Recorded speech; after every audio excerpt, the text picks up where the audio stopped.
कौमी हीरो अरशद नदीम की वतन वापसी की घड़ियां करीब, वालिहाना इस्तकबाल की तैयारियां, घर पर जश्न, अहले खाना और इलाका मकीनों की बड़ी तादाद काफिले की शक्ल में लाहौर रवाना।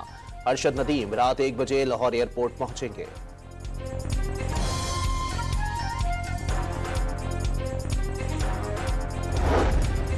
सदर आसिफ अली जरदारी का अरशद नदीम को रिकॉर्ड कारकर्दगी पर हिलाल इम्तियाज देने का ऐलान।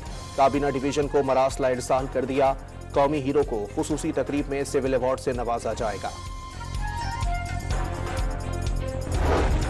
अदालती फैसले पर अमल करने के सिवा कोई ऑप्शन नहीं। अक़लियतों को पाकिस्तान में वो तमाम बुनियादी हुकूक हासिल हैं जो मुसलमानों को हैं। जस्टिस मंसूर अली शाह का इस्लामाबाद में सेमिनार से खिताब।